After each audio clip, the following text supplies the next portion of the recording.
you said your wife is like 30x more intelligent probably and can like do Yeah. all these different things at the same time. That's probably because she's regulated and her prefrontal cortex Uh, is firing more. Most of the time. Welcome to Happy Hour, where we're flipping the script on the traditional happy hour.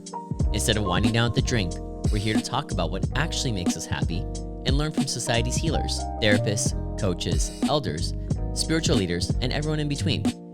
Join us as we dive into stories, insights, and tools that help us grow, heal, and support one another. Whether you're a seeker or a seer, this is for you.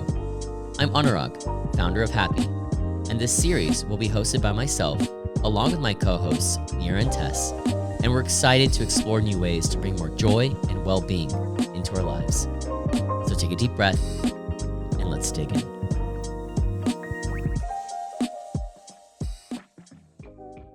On today's episode, we're joined by Dr. Sarah Schewitz, a licensed psychologist who specializes in helping high achievers create the same success in their personal relationships that they've already built in their careers. Dr. Schewitz works with individuals and couples across the U.S., focusing on healing attachment trauma and building emotionally secure connections. In this conversation, we dive into attachment theory and how it shapes our relationships, the difference between the big T and the little t trauma, and why even subtle emotional wounds matter. We also explore the unique challenges high performers face when trying to balance ambition with intimacy, how nervous system regulation supports our mental and physical health, and the key role healthy communication plays in connection. Dr. Schewitz shares powerful insights on cultural influences and offers real, practical tools for developing secure, lasting relationships. Let's get into it. Welcome to Happy Hour, Doctor. So excited to have you on. Thanks. I'm excited to be here.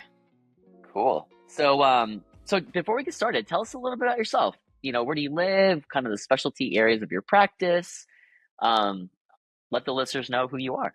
Sure. I'm Dr. Sarah Schewitz. I'm a licensed psychologist, and I specialize in helping high achievers have the same success that they have in their business, also in their relationships. And that's often a struggle to maintain that balance. So I work with individuals and couples and really work with people to kind of help them heal attachment trauma that's impacting their ability to show up healthily in relationships. Yeah, and you had asked where I'm based. I'm based in Portland, Maine, Okay. but I'm actually licensed in like 48 states and work with people all across the country. Wow. hmm Okay. That's actually quite an accomplishment. I don't know how you're able to be licensed in so many states. Through SciPact, there's an organization Oh, called cool. SciPact, so it's Okay. not as hard as it sounds. Okay. I'm licensed in California and New York independently through those states, and then in Maine independently, and then the rest is all if you live in a SciPact state, there's reciprocity for Very like cool. 46 states or something like that. That's amazing. Yeah, I imagine the mental health challenges are relatively uniform across the country, maybe with some weather regional differences, but Yeah. human problems are human problems. Yeah, I will definitely say I was feeling the weather regional differences this last month. Oh my gosh. Winter. I lived in LA for 11 years before this, and I lived in Florida Yeah. before that. And man, by the end of February, winter is so brutal here. I'm recovering from the 2 days of rain here in San Diego, so I can't even imagine. Yeah, yeah. Well, good for you for kind of for making that call. So tell me, let's go into a little bit more about attachment. So obviously, I think a lot of folks have heard about attachment theory to date, kind of how it plays in. It's kind of made its way into sort of the cultural zeitgeist. But maybe let's start with like for those who kind of have a peripheral understanding of attachment theory, what are some of the things that are like misunderstood that you kind of see from what should people know better about attachment theory and how it actually works? Yeah, this is such a good question because it's the most common problem I see is that people don't realize they have attachment trauma. or they don't realize that it counts, quote unquote, because maybe it's not like that big T trauma. There's big T trauma and little T trauma. Yeah, And big T traumas are things like the LA fires that everyone just went through in LA, totally. Yep. or a war or a car accident, like a kind of a single incident, big deal, getting mugged, things that make you afraid for your Yep. life and are a big deal. Um, and they're like a very clear trauma. And then Mhm. there's attachment trauma or little t trauma, which are like smaller wounds that kind of happen over time. And people sort of discount those as unimportant Mm. or invalid or not really impactful. And the reality is, those are often more impactful because they happen consistently over time. And so examples of what I'm talking about with little t trauma are things like a parent not being emotionally attuned to you and just always telling you, like, suck it up. Yeah. Big kids don't cry, that kind of thing. Yeah. Or, being bullied by friends or siblings. There are Yeah. these little traumas from people who are supposed to love and care about you very often. And over time, those add up to cause more problems than the big T traumas. I, I'm curious. It's funny because for me, growing up in sort of a South Asian household, right, where trauma's a funny word, right, because it's like not necessarily part of the cultural zeitgeist, right? It's like the suck it up culture is totally there. Oh, you're being too soft or weak, and to be honest, at some level, I can see in my own life some of the benefits from having this sort of not necessarily looking at everything through the words of trauma. Is there like an alternate word to little t trauma? Because I think I find that even for me, there's like this trauma is a loaded term. Yeah, like someone going through the war in Palestine, that in one lens could be like, this is trauma. Like your brothers and sisters and family are had their faces blown off in front of you. Like that's trauma. Or hey, you're a soldier and you got shot and you died in war. Like that's trauma. It's so is there another clinical term to describe these smaller ones, which are absolutely impactful because it's kind of more like a drip over time, right? The neglect, those things can add up and really cause psychological damage. But is there another sort of term that that little t trauma that could be referred to? I think you're so beautifully illustrating my point right now. Okay. Okay. All right. Right? You through multi-generational conditioning, you have been made to feel like that is not trauma. What else can I call it? And that's the exact thing I wish people knew, is that Oh, that that's is, fascinating. yeah, it's just conditioning. It's cultural conditioning, it's family conditioning, there's a lot of different types of conditioning. Right. But that's literally the most perfect illustration of the thing I wish people knew, Mm. is that it still counts. You still can, and if you want to call it something different, that's fine, but it's still trauma. Yeah, it's interesting where it's like I think the construction of little t and big T, it's like it's probably more time based, where it's like you have this really critical moment where your entire body system is going through a lot of different experiences and you're almost immediately shoved into fight or flight or response, right? Um, but little t trauma, I imagine it's different, it's subtler, but it can happen over a period of time. And that slow drip of little t trauma can probably even have larger ramification impacts to one's life versus the big T trauma. Yeah. Because the nervous system reaction is then chronic. It's not Yes. that thing in time. Like your nervous system reaction, if you imagine a impala getting chased down by a lion in Africa, Yeah. Yeah. that that's the fight or flight response, right? But Yeah. it's to a limited thing. But if you constantly feel like there's a lion out there hunting you and you just don't know where it is, you're in this Right. constant state of dysregulation. And over time, that causes a lot of chronic issues, whether it's mental Yeah. health or physical health or autoimmune disorders or all kinds of chronic pain. Like there's a lot of, or digestive issues, IBS, things like that. Yeah. those Yep. are all linked in many cases to being in a chronic state of dysregulation. And it's so relevant, I think it's especially today. It's fascinating. I was talking to another clinician actually yesterday on a podcast as well, and she said we've sort of normalized in today's world. What was the specific word? She said we've normalized hate in the gender war, Mm. and it kind of just really resonated with me, right? If you go on Instagram or TikTok, all sort of the every man's a narcissist, every woman is crazy and has PMDD. Like it's so normalized to this point where it feels like we almost need a reset of terminology. And I think this anchor of what you're talking about is everyone has some level of trauma and a sort of a view on attachment, because the reality is perhaps as a world we haven't actually come up with the perfect solution. We actually don't know what truly informed and secure attachment looks like, or the general mass population audience. I don't know anyone in my life. Maybe my wife comes closest to that world. She grew up in like the Indian version of Leave It to Beaver, but highly secure attachment. But, you know, highly secure attachment and networks don't make highly productive people necessarily. Uh, That's an interesting statement. Um, you're not totally wrong yes. because be only because overworking and ignoring our body's signals is often a trauma response.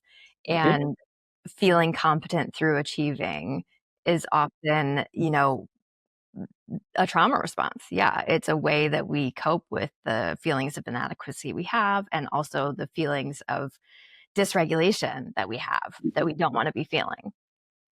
But It's wait, I do want to say, you're I'm sure you've experienced this with your wife and it's true with others. Achieving from a place of regulation and security is actually way more sustainable and long term produces healthier results. as a founder of a startup, you're speaking, you're literally singing the gospel to me right now, because it's a constant conversation for us as well, right? It's interesting that what sparked this thought was we were sitting with my father-in-law and reflecting very objectively. I like to tell people, like, my wife is like 10x to 30x more intelligent than me, straight up. She's got a lot more cognitive ability. She's able to reason through logic much. She's a trained attorney. Mm. And so she's a very, very smart woman, worked in sales, did a bunch of different things.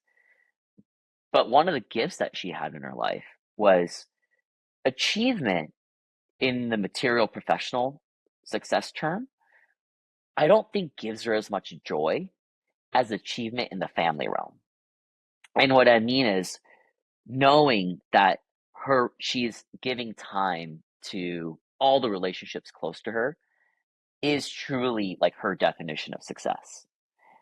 And we just were sitting there and we asked the question, we're like, I wonder if your sense of secure attachment was like, might have prevented you from necessarily spending that time taking those risks, because you're like, hey, I've got everything that I need right now. I've got all the stuff. Like, there's no material success that I could want that could replace the feeling of this secure attachment, this blanket that I sit in. And for me, I'm more like, hey, I had the more traditional Indian parents who were like, hey, you need to survive. Like, this is, success is defined in a particular way. And so, in order to go get that approval, right? Me and a bunch of other like friends of mine, like, you can see that achievement culture sort of be so commonplace. Um, and so we were like, that was where this construction sort of came about. Yeah. Yeah, and you absolutely can achieve from a regulated place as well. What does But that look like? it looks like having, I think probably what you are experiencing with your wife is maybe having some boundaries around how much you let achievement take from you and how much you Mm. value it. Um, but you absolutely still can accomplish things, right? Going to law Yeah. school and becoming a lawyer, big accomplishment in most Yeah. people's worlds. Um, right? So it's not like she Sure. lacks in the accomplishment piece. It just may not Mm. be the same like frantic, I have to to feel good energy. It's funny because it's like, I'm not sure how familiar you are with like the technology industry, but we always live in this like, and if you read anything about startups, right? It's like, oh, are you going to become the next unicorn, the next multi-billion-dollar company, and so on and so forth. And the reality is that a majority of most awesome businesses in America are small businesses. Mm. You know, like it's someone starting it. They're not necessarily looking to achieve this crazy outcome, but that's kind of what the narrative captures. And so to your point, I think it's really perhaps about calibrating what is success, what is achievement, and actually anchoring that in maybe a more a broader definition versus the venture capitalist who's looking for the 1 in a million return. Mhm. I mean, I work with a lot of those founders, and I can tell you they are stressed AF and Okay. very often questioning, do I want to do this anymore? Is this making me happy? It's taking over my entire life. I'm always dysregulated. I'm always stressed out about something. I feel very alone because I'm the only one dealing with these problems in my company, and all the Yeah. problems come up to me, right? Like they all flow up to me. So I went from maybe being this creative person with all these different ideas to just a problem solver. Yeah. And if you have, investors and a board, as many of my clients do, then you're not only a problem solver, but you're under constant critique. And you, I've really seen many of these clients start to wonder, is this like I thought this would be different? And is this really what I want anymore? What's the advice you give them? So it's hard. It's sometimes hard for people who don't have nervous system regulation as like their home base state to understand that you can still be productive in that state. In fact, you can be more productive because when you're dysregulated, your prefrontal cortex isn't fully firing. It's not fully Yeah. functional. So what you described is a version of that earlier. You said your wife is like 30x more intelligent probably and can like do Yeah. all these different things at the same time. That's probably because she's regulated and her prefrontal cortex uh, is firing more. Most of the time. I feel like she's going to listen to this and be like, "Wow, I am amazing." She is. She Um, truly is. yeah, it sounds like you definitely lucked out there. But that's the thing that is helpful for people to hear who are in that state of like, I have to, or I'm not good enough if I don't, or there's never enough time. It's like when you're in a regulated state, you can do so much more with your time and be so much more effective. I mean, it almost reminds me of, and like she certainly has her challenges. I think, like we all do as humans. Yeah, of course. Um, but it's interesting where I think you're bringing up this point where it's like when you move through life from like the most mindful of places, that is actually the secret to your productivity unlock, versus anything else. And it sounds like the unique flavor of attachment and sort of how, like, what are you running from is like the biggest question. Hmm. Um, and the more that you can understand that, the more hilariously, the more successful you become. You just have to pause to take a look and see what's chasing you. Yeah. And the happier and more present you become. And I think that's really a true measure of success. Once people have all the money and freedom and everything that they might have been looking for, they realize, uh, yikes, I'm still not happy. Why not? And that's where, being present and being regulated, that's where connection happens. That's where intimacy Yeah. happens. That's where happiness happens. And if you have all of that, but you're still in a dysregulated state, you are still lacking that connection and happiness and contentedness. Yeah. Um, it's so funny. I feel like this conversation absolutely needed to happen today, and it was the perfect conversation because so much. I mean, and honestly, so much you were saying is so deeply relevant to what I'm building, and particularly for us at Happy, like literally our top first company principle is happiness over everything. I literally have a postcard sitting on my desk saying, "The second that this makes me unhappy, I'm going to take a pause." And there's moments, right? And it's interesting. There's definitely moments of stress. There's moments of like, oh my God, like there's all these challenges and problems. And then how do you sort of associate? It's a very delicate balance. Um, juggling, creating really something out of nothing, while still maintaining your relationships with yourself and with all those around you. So let me switch gears a little bit. So sounds like you work with a lot of founders, a lot of executive types, a lot of high achieving people. What are some of the most common challenges that pop up in their relationships? I'd say there's a few that are pretty common. One, of course, is work taking over every part of their life and them not Yeah, having any time or energy for the relationship. And we often, it depends if we're doing individual or couples therapy, because I work with right. these folks in either of those capacities. Um, but we really have to look at, when it's the individual work, what's the attachment trauma usually that's causing you Yeah, to value achievement and work over relationships, and maybe reframe that a little bit. Um, or look at the trauma, or, attachment wounding, if we don't want to call it trauma, um, that might be contributing to them feeling like relationships aren't safe to sink into, you know?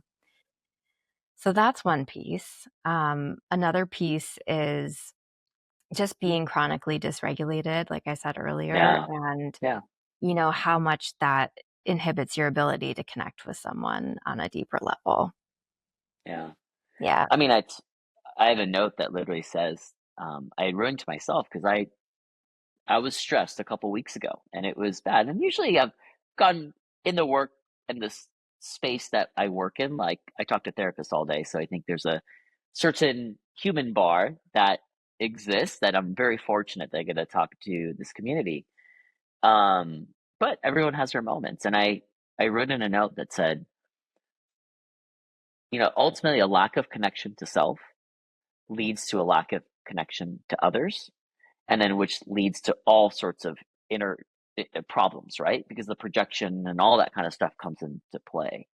So it sounds like yeah, absolutely. When you don't have that intimacy with yourself or that space and time for reflection, that's inevitably going to show up in all aspects of your life. Yeah. And one of the things that's common is, people think they have to do so much to regulate their nervous system. Like, I got to make it Yeah. to the gym 5 days a week, or Yep. meditate every day. And uh, those things are awesome and they certainly help, but it's as simple as one of the things I do with almost all my clients is do some education around what are the different nervous system states and how to Right. recognize them, and then different regulating techniques depending on what state you're in. So it's truly as simple as 3 to 5 times a day pausing and asking myself, what state am I in right now? Maybe I feel a little bit sympathetic, which means fight or flight, right? So, like, I'm feeling like, oh, I have a lot to do. There's not enough time. Because the quality of your nervous system state, is what dictates the quality of your thoughts. So, when you're in sympathetic, you'll feel like there's never enough time. I have to do all this stuff. I can't trust anyone. people might be mad at me. Like there's a lot of different flavorings of sympathetic, but those are Mm, some of the thoughts you might have in it. And you could literally look at your to-do list. This happens to me all the time because sympathetic is kind of my home base. Because I'm also an entrepreneur, and everything I'm talking about, I've totally. experienced, worked through Yep. myself, am still working Yep. through myself. Um, so my home base is sympathetic, and I can look at my to-do list in sympathetic and be like, I have so much to do. There's no way I'm going to get this all done. Cancel all my plans. Forget the weekend. It's not Yep. happening. Like, I need to work. Yeah. And then I could pause and do something to regulate. And then I'm more in ventral, which is the regulated state. And I look at my list and I'm like, oh, it's fine. Half of this stuff doesn't need to be done anytime soon. It can wait. I can go out with my friends. I can hang out with my partner. Like, I can have a good weekend. It's okay. There's enough How do time. you how do you make that shift? Because I mean, that's a very common scenario for both me and my wife. We're like, oh my God, this list. Like, I had this deck, the Fair Play card deck. And very naively, yesterday, I decided to lay out all the cards. I was like, oh my God, babe, you have so much to do. Like, what can I take off your list? And it actually had the exact opposite effect. It just reminded her of how much stuff she actually has going. So, in a similar way, I had a very similar list for all my work stuff. Like, this feature has to ship, this client needs this, and so on and so forth. What what is the magic to moving from the sympathetic state to the ventricular state? So it's repetition over time. Okay. If you think of it like reps at a gym where you're, trying to get your biceps to be bigger. You can't Yep. lift a weight once and be like, yes, my muscle's so much bigger. Obviously, it takes time. So the repetition is, 3 to 5 times a day, doing a check-in, recognizing what state you're in. And then let's say I'm in sympathetic. I have an array of tools that can help me get out of them. One of them, and they're simple. This is the thing that people think I have to take so much time out of my day to do this, and I just don't have time for this.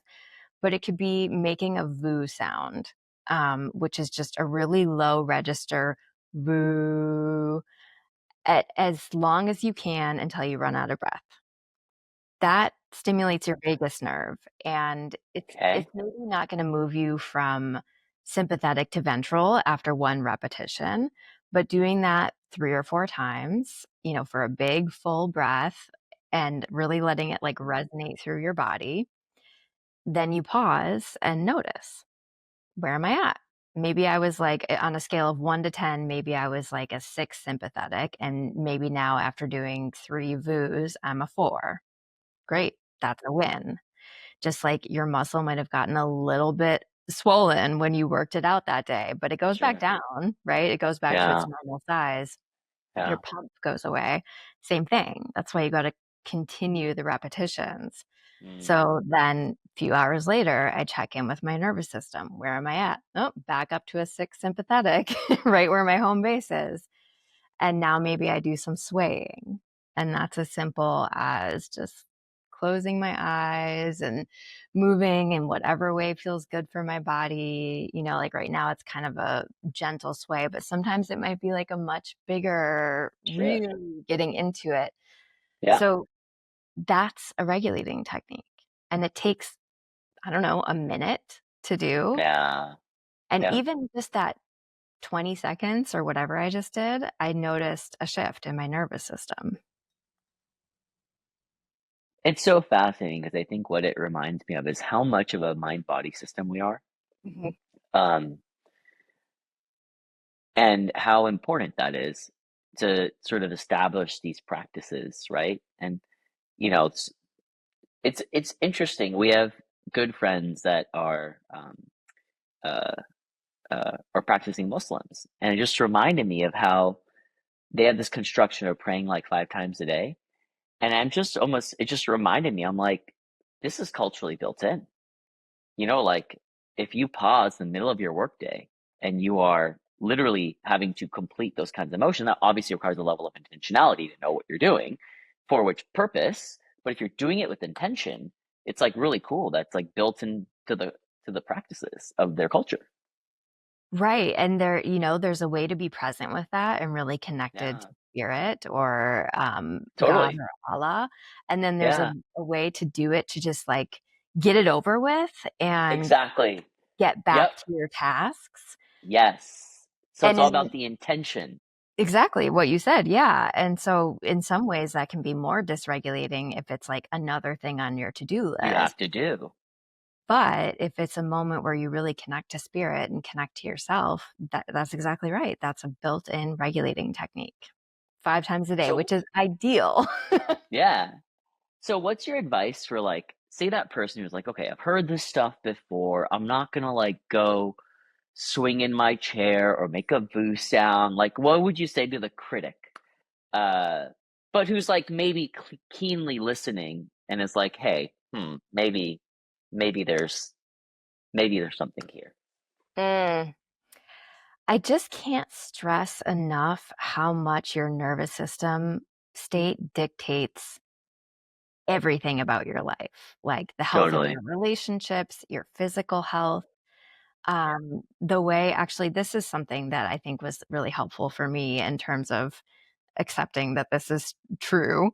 I mean, besides the Sure. fact that it's studied and proven scientifically. Yeah. Um, but our nervous system is made up of the vagus nerve, which travels from the bottom of your brain to your core, kind of like your pelvic Yeah. area. Yep. And it has all these little tendrils. It's the longest nerve in your body and has all these little tendrils that um, wrap around your organ systems. So these tendrils wrap around your digestive system and your reproductive system and your autoimmune system, right? And every time you're in a state of dysregulation, your body thinks it's life or death. And so it says to these systems, hey, we need some of your energy. Can I take some of this energy? This is a life or death situation. A tiger is attacking us, is what your body thinks. And your digestive tract gives up some energy, right? Your immune system Yeah. gives up some energy. And that's fine if it's a short period of time, like a tiger is actually attacking you and you just have to Yeah. run from it or fight it. Yep. Yep. But every email triggering that response or every problem in your business triggering that response over time, Yeah. that's what I was talking about earlier. That's why you get chronic health issues, right? Yeah. Because it's constantly squeezing and taking energy from your digestive tract. And then after a while, your body's not absorbing the nutrition it should on a regular basis. Your digestive tract might not be flowing the way it should. So you're getting constipated or diarrhea, like Sure. IBS. Yep. So there's physical proof Yeah. that these chronic states of dysregulation are problematic. Yeah. I mean, it's so fascinating. It almost feels like we've constructed society in completely the most backwards of ways, Mhm. to just stimulate, stimulate, stimulate, right? Um, and it's almost like there's an opportunity to rethink some of it. But I wanted to go back to some of the couples work because I know that's an important part of your practice. So I think that's always the biggest challenge, right? Like I remember hearing from a lecture that somebody had in for business school students saying like the most important decision that you're going to make professionally in your life is the person that you marry. Yeah. Um, and I completely agree. Like being an entrepreneur, it's very much it's a team sport. Like there's no way I could do what I do without the support of my wife. And that requires constant coordination and partnership and things like that. But what are some of the common challenges in couples that you see in like sort of high achieving couples? And how do you see that balance sort of happening? Like what are some of the challenges and solutions Hmm. that people should know about? Yeah.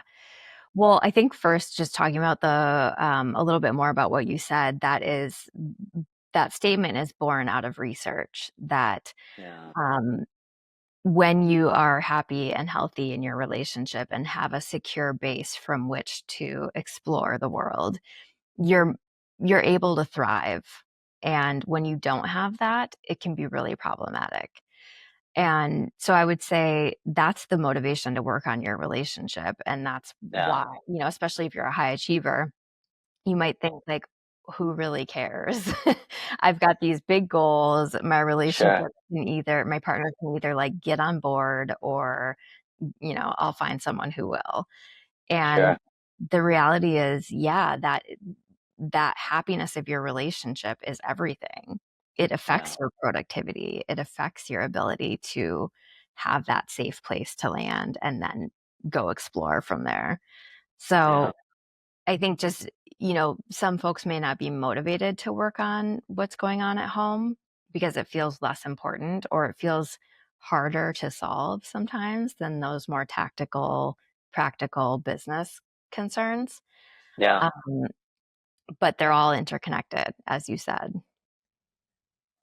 No, totally. I mean, it's like it's funny because we are talking to a friend, and inevitably, like everybody shares kind of what's going on at work and this, that, whatever. And it's true. Like for all the major decisions that I make with Happy, my wife Mira, at all times has like a 50,000 foot view, and I trust her opinion to give me reflections and insights because at the end of the day, if the business wins, we both win, right? The family wins. And but what are some of the challenges? I mean, like as advice for someone who's listening, who's an entrepreneur building a startup or a company or a solo practice or whatever it is, like what are some of the common challenges? So one, it doesn't feel like we're all going through it alone. And two is from your expert opinion, what are some things tactically, like rituals or things that like hacks per se? And I don't think hacks lead your way to a healthy relationship, but what are some norms that you think are vital for a healthy relationship? Yeah. So some of the challenges can be, it's similar to actually a challenge in any relationship is understanding the other person's worldview. And if one person is an entrepreneur and a high achiever and the other is more oriented towards family and connection, those are really different worldviews. And it can be hard to understand the motivation behind your partner's behaviors or desires. So I think one way to bridge that gap is through having really structured dialogues or conversations about your own perspective. One way that I do that is through the Imago dialogue, and Okay. a really And what structured. is that? It's a really structured way of talking. Two people are facing each other and talking to each other. One's the sender and one's the receiver. And let's say one has the desire to spend more time with family and in connection, and the other has the desire to achieve more and spend more time working and achieving. You just explore that fully. So there's prompts that I, as the therapist, would give them, but you can, kind of do this at home as well using prompts like, what triggers me about this is, what scares me about it, what hurts Yep. me about it, what it Yeah. reminds me of from my past, right? So these feelings often bring up triggers from our past. Um, what I need from you around this is, and as the sender is sending, the receiver is just repeating back what they're sharing. So they're not interjecting or, arguing or getting defensive or really leading the conversation in any way. They're just holding space by mirroring. And then they Mm. validate and empathize. So their validation would sound like, uh, given what you shared, it makes sense that, whatever, or it makes sense you're feeling X, Y, and Z, or Mhm. given that this reminds you of your parents' dynamic, it makes sense that you're continually fighting for us to spend more time together because your parents got divorced and you see that as one Mm. of the big reasons why. So of course this triggers you. Right, so that would be the validation piece. And empathy would be imagining how they might be feeling, really stepping into their world and saying, Totally. given what you've shared, I imagine you might be feeling scared, um, upset, whatever, whatever you think they might be feeling. And then you switch, and the sender becomes the receiver. And again, using structured prompts, kind of dig a little deeper, understand what's there in that perspective and why it's valid. And it just kind of helps bridge the gap between these completely different worldviews that feel so wrong to one another. Mhm. You really allow yourself to step into their world and go, oh, okay, it makes sense over here. Now I get it. Now I Totally. understand Yep. the language you're speaking. No, totally. And I think it's so relevant for so many people, right? Going back to what we talked about earlier, is it really depends on,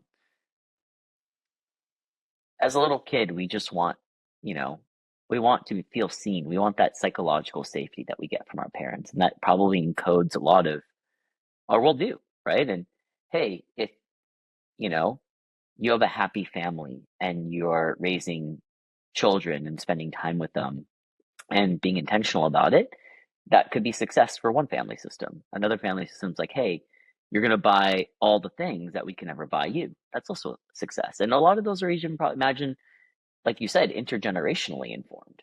Yeah. Um, Yeah. one of the things I love to share with my wife is, so her maiden name is Patel. And for those that don't know the history of the Patel people, but they're a very close knit community, like probably from a lot of the communities from India, like one of the closest knit, which is also crazily how they own like 50% of the motels and hotels in America. Yeah. And the fascinating part is that their family system actually supports that, because their origins are farmers. So in a farming community, having very close relationships with yourself and community members meant survival. And so it makes sense. Like their livelihood was predicated on relationship. And so Yeah. that same dynamic also applies um, into the current family systems and culture and things like that. And it's really interesting to kind of be able to look at it from a multi-generational viewpoint and take that lens. And Right. And like that whole worldview that you just explained, I would imagine gives someone so much more compassion and understanding for that yeah, worldview, for that focus on family, where if you were in a relationship where you were frustrated by your partner's desire for more of your time, you yeah, might demonize that or villainize totally, it or be yeah, like, you don't care about my success, and then you zoom out and look at that whole view and you go, of course that makes sense. Like, yeah, that's all like it's literally in yeah, your blood and in your genetics to yeah. be together to survive. It's fascinating because I think as you start to peel back these layers of multi-generational evolution, um, it sort of makes things a whole lot less personal. You Yeah. know, Yeah. it's just easier. It's not about you. It's not about your parents. It's not even about your grandparents. It's about your cultural evolution, which I think is, it can be personal in some ways, but in some ways, in an argument, you're like, oh, okay, like I understand why this orientation exists. hmm Um, Sorry, go ahead. I was just going to say, research by the Gottmans, who are a couple who's been studying relationships for Huge 40, fan. yeah, Yeah. like 40 plus years now. Um, what their research has shown is that it's not that happy couples don't have areas of conflict. They all have incompatibilities. It's how you deal with those areas of conflict and incompatibilities that makes all the difference. So, zooming out exactly the way you just shared, it gives you more space for compassion and connection and empathy. Mhm. And that's what the masters of relationships can do. They can really see each other's worldview and put themselves in each other's shoes and go, okay, you're different, and that's okay. It's not Yeah. wrong. We Yep. have differing views for very valid reasons, and we don't avoid talking about this issue for fear of a fight or get gridlocked and fight about it constantly. We agree to disagree. And when Yeah. necessary, we make accommodations to fit one person's needs or the others if they're becoming out of whack. And that's it. That's what the Yeah. masters of relationships do. And the disasters get gridlocked. They either constantly fight about the same topics or they avoid talking about them for fear of a fight because they can't have this. It's called differentiation. where they recognize Yes, we're two totally. different people with two different worldviews, and that's okay. Let me ask you a question. Like, what makes that so hard for like human beings? Like, why is there this deep desire, right? My mom said this earlier. She's like, there's this funny aspect in couples where like one person might consciously try to control one person and like their thoughts and their patterns, and the other person might more subtly try to control, but it's always a control game. And I'm just curious as to like, why is that? Survival, right? Like if back to that example you gave, if the Patels survived by being together and connected, and you're trying to be less together and less connected, it's truly feels like to your nervous system that you are threatening their survival. Hmm. So it's very primitive. It's fascinating because it's really interesting going to subcultures of certain regions. Because I mean, my wife and I are born in California, right? But you can see the strong cultural component still influence our worldviews and how we view things. And like the community that I come from, they're all businessmen, and they're all businessmen because a couple generations ago there's a huge famine in the desert, and tons of people died, and so they had to disperse throughout the country to set up shop and business. And that was survival, right? It was like one person would scout and be like, I'm going to set up a business here. So, in a lot of ways, it's fascinating. It is, I think you're right, all linked to survival, Mhm. Yeah, I mean even though that's it's not related today. This is like generations ago, but today it somehow still feels like survival, which is really fascinating. right. And there's some strategies that on the surface look a little bit more adaptive than others. But some generational trauma gets passed down as severe anxiety or anger, Mm, um, or abuse, right? So there's a lot right. of different. I mean, what you described about your people reminds me of the Jewish community as well, which Totally. I'm a Yep. part of. Yeah. Obviously, like there was a major persecution, continues to be, Totally. and it forced a focus on education and success and being smart financially to Yeah. survive, right?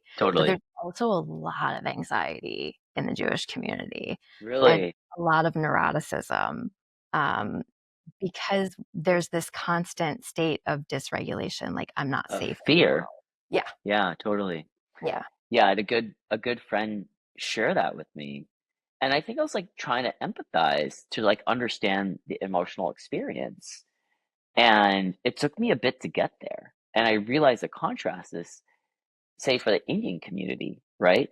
We are in America in this really interesting position today where it's the highest earning community in America that's achieved quite a bit in a very short period of time.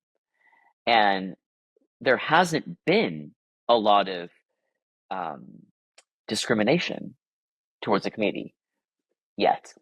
Um, and so Yeah. it's a fascinating thing how even all the things that are going around us, right, can rapidly change our worldview and our sense and perception of safety.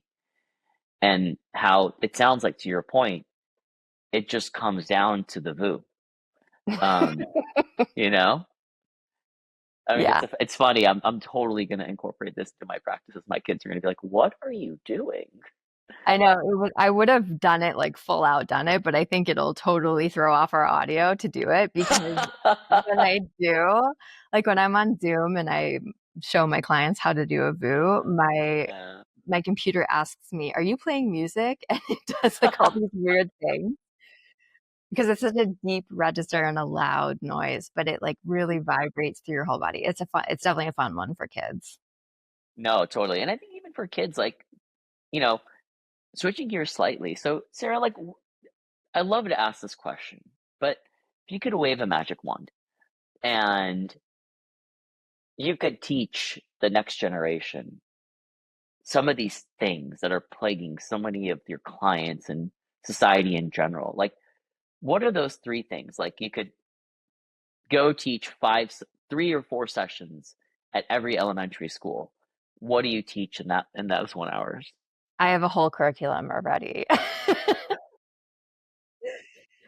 I absolutely would teach healthy relationship skills in terms of how to have healthy conversations and what to avoid. Mirroring.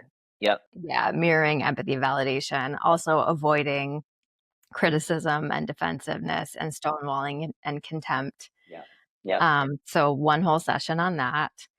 And then the second piece I would teach is how to regulate your nervous system, as we talked about earlier. Yep. And I think the third piece would just be understanding the importance of connection and attachment and how the lack of that really is a trauma and it's not something to be minimized.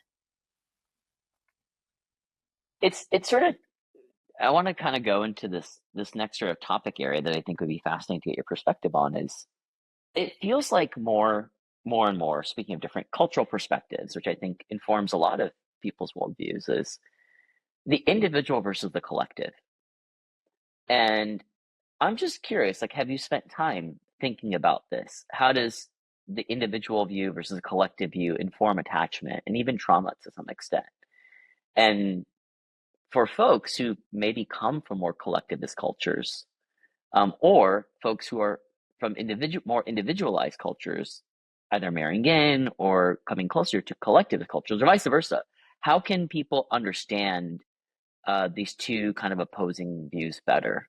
hmm There are definitely certain cultural norms about what's safe and healthy that vary between individual and collectivist societies. Um, and as far as I remember, the research is the same across cultures in terms of what a Hmm. healthy attachment looks and feels like. So, Fascinating. yes, because it's really about attunement and availability, but while also allowing flexibility and freedom, right? So it's not necessarily like how much time do you spend together or separately, or do you value independence over connection? As individualistic versus collectivist societies, that's the biggest difference. It's like you can go too far into either and end Either up, dimension, yeah. yeah, and end up with a problem. Hmm. So you You can can be, feel alone in a crowd, yeah, or you could, yeah, totally. it's about a balance. And um the challenge with collectivist societies is that if you go too far into caring about the group as a whole and not the Yeah, individual, then you might lean more towards anxious attachment or feeling like I have to connect with others to be safe. And with individualistic societies, it's a little bit too much of a focus, or it can sometimes get into too much of a focus on the self at the expense of the group. right. And then you're leaning more in the avoidant attachment style realm. So, too far into either one is Mind not blown. great. Yeah. Yeah, totally.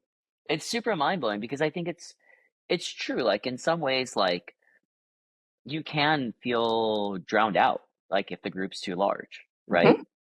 Um, Now one of the pros I think could be like you have more opportunity to get that secure connection from a multitude of more people, right? Yeah, that's a great point. Yeah. Um, but at the same time, who you truly are, the options become limited because you're sort of expected to fit an archetype. And so um, that limits it in one way. Yeah. And you're right. The more touch points you have for healthy connection, those are all protective factors.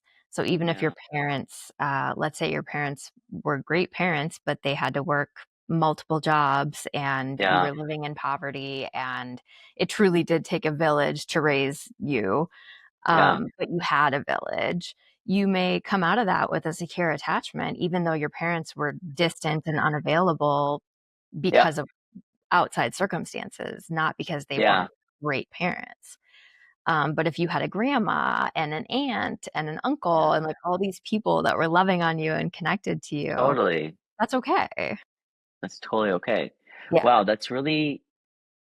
it's really beautiful in a way. hmm It's like family can actually heal, like Yeah. literally.